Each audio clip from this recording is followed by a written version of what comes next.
Buenas noches. Aquí estamos, una semana más, en Palabras a Medianoche.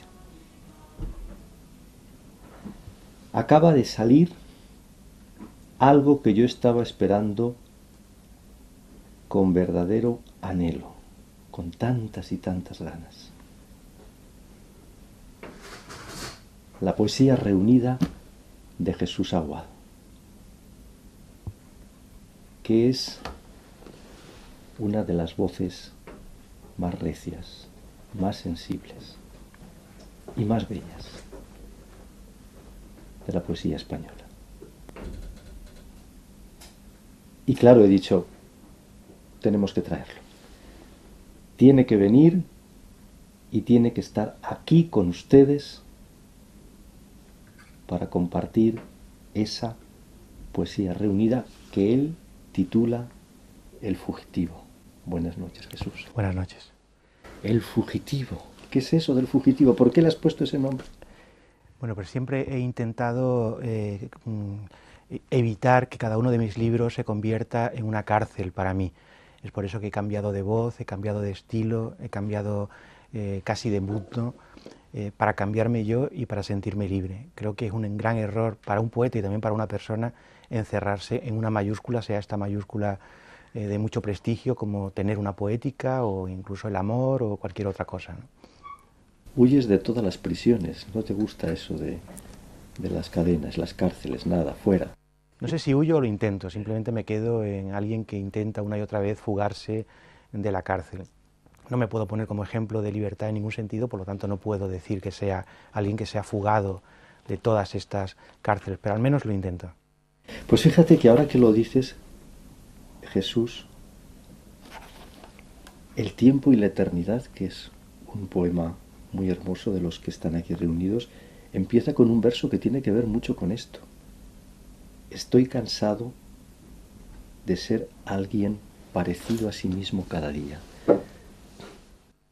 Nos repetimos hasta el aburrimiento y porque nos repetimos nos negamos la posibilidad de conocernos en otro lugar, de otra manera, ser distinto y sobre todo llevar hasta sus últimas consecuencias nuestras potencialidades. Podemos ser muchas cosas, podemos ser muchas personas y creo que tenemos además la obligación de serlo. Decía Fernando Pessoa, te acordarás, que somos innumerables. El poeta de los heterónimos, de hecho él, bueno, se desdoblaba de una manera tremenda. ¿Tú crees que somos innumerables? Sí, de hecho antes cuando me preguntabas antes de entrar en la emisión quién era mi poeta preferido, estuve a punto de decirte Pessoa, que de hecho yo creo que sí es mi poeta preferido, Rilke también podría serlo, y algunos poetas de la India. Pero Pessoa es un maestro de eso, de alguien que es capaz de fugarse constantemente hacia afueras, que va nombrando a medida que los conoce, pero que no están en ningún mapa. Es por eso que él fue innumerables voces, innumerables personas, y como alguien dijo, una literatura en sí mismo. Y no quería ser nada, ¿te acuerdas de aquellos versos tan, no sé, tan bellos y sobre todo tan profundos? Yo no soy nada. De hecho, no fue nada. Si uno repasa su biografía, es una colección de datos anodinos de alguien al que realmente no le ha sucedido nada trascendente en el sentido que nosotros entendemos lo trascendente. Alguien que vivió para adentro, alguien que se convirtió en nada vocacionalmente para serlo todo, ¿no? Eso para serlo todo, porque el poeta decía, yo no soy nada, nunca seré nada. Dicho esto, tengo en mí todos los sueños del mundo. Que es también otra cosa que pedía Pessoa, además de Borges y algunos otros de nuestros autores preferidos, ¿no? Quedar a disposición de lo que es, con minúscula o con mayúscula, cada uno que se lo plantee como quiera, para que eso que es le atraviese, le funde y le refunda una y otra vez. Por eso es mejor quedarse quieto para que el ser le encuentre, e imaginarlo todo, para que desde la imaginación ese ser cuando lo encuentre pueda construirse un mundo maravilloso. Ahora que citas a Borges y que hemos estado en estas semanas de atrás tan sacudidos con noticias de Argentina que tienen que ver con la calderilla y con el bolsillo, y me acuerdo de Borges, de unos versos que me recitó una vez en la calle Maipú ahí donde vivía con María Kodama, que se me han quedado grabados, que decía: Buenos Aires, no es el amor lo que nos une, sino el espanto. Será por eso que te quiero tanto. Qué Bueno, grande Borges. qué grande, sí, qué grande. Resumía en pocas palabras cosas que los demás no nos atrevemos ni a soñar, ¿no? A soñar, sí. Lo he soñado en esta casa entre paredes y puertas. Dios permite a los hombres soñar cosas que son ciertas, escribe Borges. Y es verdad, y es verdad. Bueno, son ciertas porque las sueña. En el momento en que las sueña, digamos, las hace realidad y las descubre para los demás también, ¿no? El compartir, dices ahora, las descubres para los demás. Si hay algo en tu obra, en tu poesía, en tus artículos, en tu narrativa, es un deseo permanente de compartir las cosas, de vivirlas en común. Yo siempre quiero compartir y siempre quiero estar con los demás y del modo que sea. Por otro lado, tengo también una gran tendencia al aislamiento, a la soledad. Quizás sea por eso que necesito tanto compartir, para no irme del todo, para no convertirme en un ser autista, ¿no? Pero sin compartir uno no se funda, no es persona. Jesús, hay aquí, ¿dónde está? Aquí lo tengo.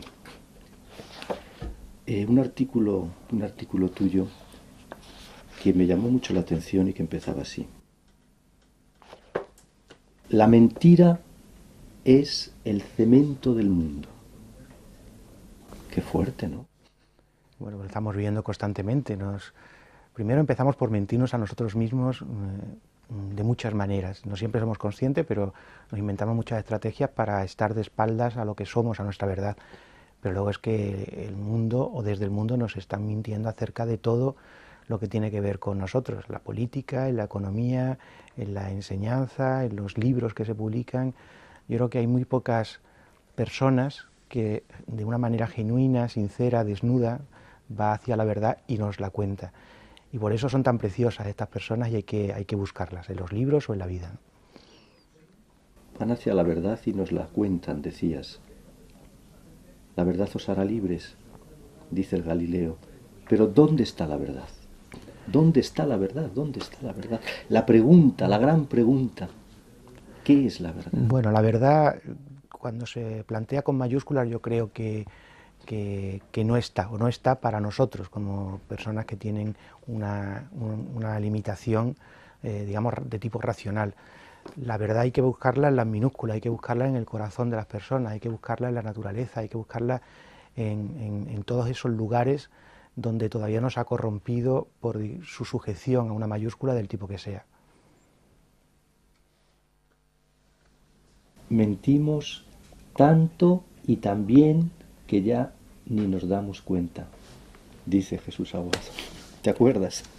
Que seguramente era también una forma de mentirme a mí mismo, ¿eh?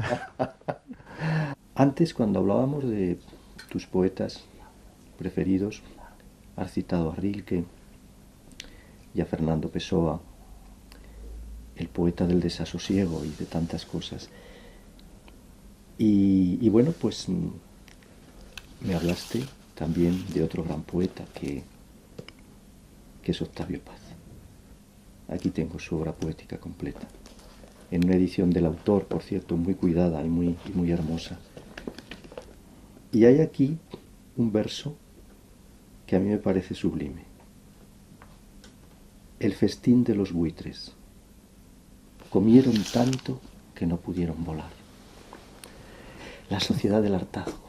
Es que vivimos justo en esa imagen, es la sociedad del hartazgo, la sociedad donde sobra todo, casi todo, donde no hemos olvidado de comer para subsistir y luego seguir haciendo cosas, donde no hemos olvidado pensar, amar, ser para subsistir y luego seguir haciendo otras cosas. Somos una sociedad que no se puede mover, somos pisapapeles de nosotros mismos, estamos hartos y de alimentos que no sirven para vivir.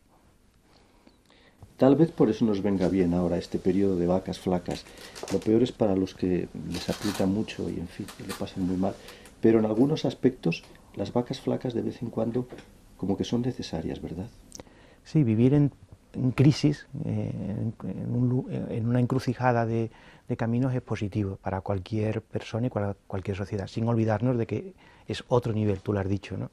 Hay personas que realmente la crisis les pasa una factura cotidiana inaguantable y hay que pensar en ellas también. Insoportable, insoportable. No pueden vivir, Exacto. no tienen cómo.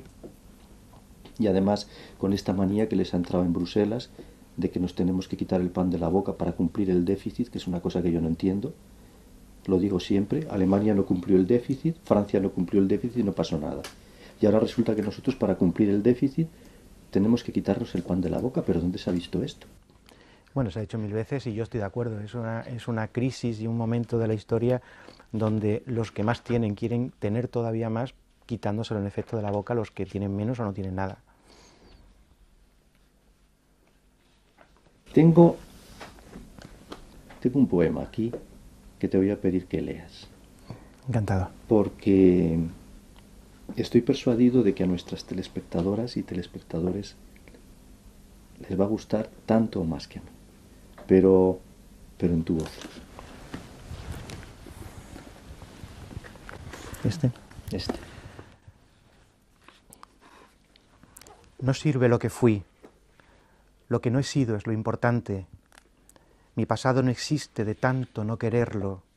Es de los otros, mas no mío. No reluce ni sabe cegar como los seres de la nada. Mas no es fácil volver sobre mis pasos para encontrar los labios no besados, los cuerpos no elegidos, no para poseerlos, para darlos también y volverme tan pobre que ni la muerte sepa qué hacer para matarme. Lo que no he sido y se me escapa es lo que soy, el fugitivo, el triste, el imposible, el traicionado por el tiempo, el tachado, el inútil. Pero ¿dónde buscarlo para hablarle de mí y meterme en sus sueños? Pues en tu sueño nos vamos a meter ahora. En tu sueño nos vamos a meter. ¿Cuáles son esos sueños? ¿Cuáles son los sueños de Jesús Aguado? Bueno, yo tengo un sueño, tuve siempre un sueño que no había cumplido hasta hace 6 años, que era tener una hija y aprender de ella, convertirla en mi gurú, de alguna manera, que es lo que me ha sucedido, un sueño cumplido y en lo que sigo viviendo de manera central. Todo lo demás, hoy por hoy, gira alrededor de eso. Pues fíjate que yo cuando veo una mujer embarazada, que me da mucha alegría, es una de las cosas que más gozo me dan en la vida, ver mujeres embarazadas, me llena de alegría. Y siempre pienso, que sea una niña, que sea una niña. No es que no quiera que nazcan niños, que los quiero igual, pero... Y cuando algún amigo me dice que se han quedado embarazados, aunque sobre todo quien se ha quedado ha sido ella, claro, siempre les digo lo mismo, ¡ay, que sea una niña! Pues ahí coincido contigo. Yo siempre había querido tener una hija También, y de hecho en mis poemas hay muchas niñas que no eran mías antes de tener a la mía porque era una manera de invocarla y luego cuando mi compañera se quedó embarazada, los dos deseamos que fuera una hija, ¿no?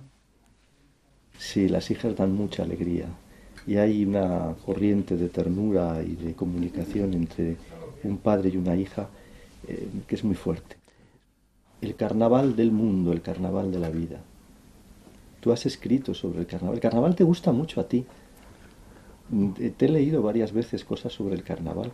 Sí, todo lo que sea cambio de identidad, máscaras, sí. Confundir géneros también, podernos llamar de otra manera y cumplir otra función, me parece maravilloso, me parece un momento, una oportunidad pues para experimentar caminos que de otra manera a lo mejor no experimentaríamos, ¿no?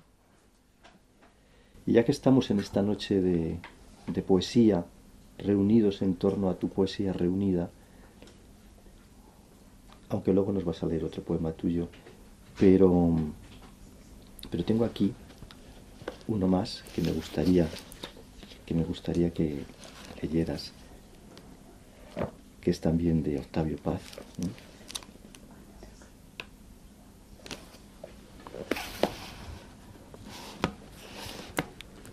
Que es uno de los poemas no son muchos, poemas con con mucho ritmo, con rima, porque él no suele usar ese tipo de poesía, pero aquí sí, aquí sí. Sí. Bueno, Octavio Paz, lo bueno que tiene es que lo usa todo y lo usa bien. Sí, Usa la sí, prosa, sí, usa sí, la sí, poesía, todo el igual. verso libre, la estrofa clásica, el pensamiento, la poesía, la India o Oriente y Occidente, lo usa todo y lo usa bien, la antropología, la política. Así que es uno de mis maestros, yo lo releo constantemente. Este es el que quiere que leas, el que quieres que lea. Calla en el día, canta en la noche, habla conmigo y habla sola, alegre pena. Ojos de sed, pechos de sal, entra en mi cama y entra en mi sueño, amarga pena. Bebe mi sangre la pena pájaro, puebla la espera, mata la noche, la pena viva. Sortija de la ausencia, girasol de la espera y amor en vela, torre de pena. Contra la noche, la sed y la ausencia, gran puñado de vida, fuente de pena. Muy hermoso. La pena, ¿no? Tan unida, la pena tan unida al deseo. Has hablado ahora de la India, luego iremos a la India.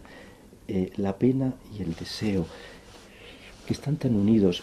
Hay una coplilla de San Juan de la Cruz, que no sé si conoces, muy cortica y muy hermosa, que les recitaba a sus monjas carmelitas de la Encarnación, que dice así: como no hay deseos, en la casa de la nada nunca el alma está penada. La pena unida al deseo. Y es verdad, el deseo como centro y origen, ¿verdad?, de tantos desafueros y de tanto. Sí, de hecho casi todas las tradiciones religiosas que a mí me interesan y de luego todas las tradiciones místicas señalan el deseo como la fuente de todos los problemas. Uno tiene que aprender el desapego, es decir, a no tener deseos, para relacionarse con la verdad, esa verdad de la que hablábamos antes también, para encontrarla dentro de uno y para hacerla alrededor de uno, fuera de uno. Pero sin embargo, desear forma parte de la vida. Desear es lo más palpitante que hay en el ser humano. Sí, el deseo es el motor de la existencia y el motor de la vida, pero precisamente por eso hay que saber detener ese motor en los momentos en los que uno se relaciona con lo verdadero. No es fácil, pero es necesario. Desear es complicado, dices tú también en uno de tus artículos. Sí, sí, ahí me refería a otro tipo de deseo, que es el deseo erótico, Sí. el amoroso, y es complicado porque es Porque hay que complicado, elegir, hay que escoger. claro, y porque muchas veces no escogemos ni elegimos nosotros, somos escogidos y elegidos por nuestros deseos, o dicho de otra manera, tenemos deseos y enseguida queremos ponerle un nombre propio detrás, y a lo mejor simplemente es que nos ha usado como lugar de paso. Es muy complicado y es muy fácil equivocarse.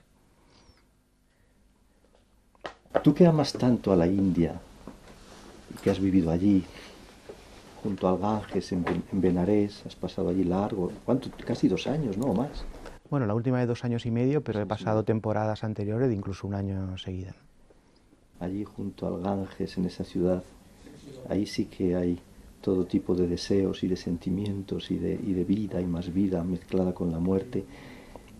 Bueno, pues tú que amas tanto a la India, y hablando de todo esto del deseo y el escoger, fíjate que a mí me llama tanto la atención que el país donde a la hora de elegir pareja más organizado está todo y en la actualidad en tantas familias a la hora de casarse el hijo o la hija son los padres los que eligen y los que deciden y los que encauzan, y es el país donde primero donde menos divorcios hay, lo cual demuestra un poco aquello aquello que dice un amigo que tenemos nosotros, tú y yo, y que vive en la India también, que es en Terría. Dice que el matrimonio es algo demasiado importante como para dejarlo solo en manos de los interesados. Bueno, Álvaro Enterría, que es un gran amigo y en efecto vive en la India, está casado con una mujer india y tiene 2 hijos, defiende ese tipo de matrimonio usando un argumento yo creo que incontestable, y es que funciona, según él, mejor que el nuestro. Y luego es más estable, según él, ¿eh? Yo tampoco lo he estudiado como para poder afirmarlo, ¿no? pero que el nuestro nos produce mucho sufrimiento y hay muchas separaciones y allí parece que no. Pero insisto, estoy poniendo en mi boca las palabras de mi querido Álvaro Enterría. Pero no me negarás que a los indios les va muy bien con esos matrimonios concertados. Tienen un Sí, concepto distinto de la familia y del amor romántico. Ellos consideran que dos personas que se casan para levantar la vida, para tener hijos y que eso hay que organizarlo bien, que no se pueden hacer las cosas al azar. pero ellos nos envidian a nosotros. De hecho, el 99% de sus películas son sobre amores románticos, apasionados, muy al estilo occidental, o de alguna manera echan en falta también algo. O sea, son dos modelos. Lo ideal sería encontrar una especie de modelo intermedio, ¿verdad? Una tercera vía. Una tercera vía. ¿Cuál sería la tercera vía, Jesús? Pues cuando lo descubra te lo digo, ¿eh? No tengo ni idea. Es complicado, sí, es complicado. ¿Por qué te apasiona tanto la India? Bueno, la India, yo creo que es la cultura viva más apasionante, la más antigua, la que está más cerca de la verdad y de lo originario. Es un país de personas maravillosas, con la sonrisa permanente, el corazón abierto, y de enseñanzas espirituales, filosóficas e incluso sociológicas que no sabemos apreciar todavía en su justa medida. Y además, en mi caso, fue el país donde yo me fui con 20 y pocos años a refundarme, a ponerme en cuestión, a negarme incluso. El país donde yo tuve la oportunidad de mirarme sin máscaras, al desnudo, y por lo tanto empezar a relacionarme de verdad con lo que soy. Es el país que me hizo poeta también, aunque yo ya tenía esta vocación de mucho antes. Fue allí donde descubrí la primera de mis voces poéticas, la primera voz que yo reconocí como propia. Qué difícil es conocerse a sí mismo y qué proceso tan doloroso. Uno se va quitando pieles y eso cuesta, eso duele. No somos serpientes que lo hacen de una manera natural, tenemos que arrancarnos nuestras sucesivas pieles con violencia y con dolor, pero merece la pena. Y mientras tanto, como dices en un poema tuyo, vamos barriendo todo, vamos barriendo todo. Y yo le voy a pedir a Jesús Aguado que concluyamos esta noche de poesía con ese poema, con esos versos, con ese vamos barriendo todo. Es el principio, de hecho, de un libro, el primero de mis libros, que se tituló El fugitivo, y es un intento de cosmogonía, una cosa muy ambiciosa. Lo que voy a leer, lo que tú me pides que lea, es el primer fragmento de ese largo poema. Aquí está. No es el primer fragmento, pero es uno de los primeros. Es el cuarto. Es el cuarto, exacto. Vamos barriendo todo, una mano y un hilo lo van barriendo todo, miradas, opiniones, el café de las 7, los tapices, los nudos, los pasajeros y las vías de tren que cruzan las habitaciones, la casa, el guano, el cuervo, las aldeas, las manos, los tambores, los árboles, las migas de pan. Vamos barriendo todo. Jesús, muchísimas Gracias a ti. por haber estado este rato con nosotros. Y a todos ustedes también, muchísimas gracias. Vamos barriendo todo, pero no todo. Todo pasa, como dice Machado, pero todo queda. Hemos barrido este rato, ha pasado, pero nos queda este sabor a poesía y a vida y más vida. Y nos encontraremos dentro de unos días. Buenas noches. Que tengan una feliz semana.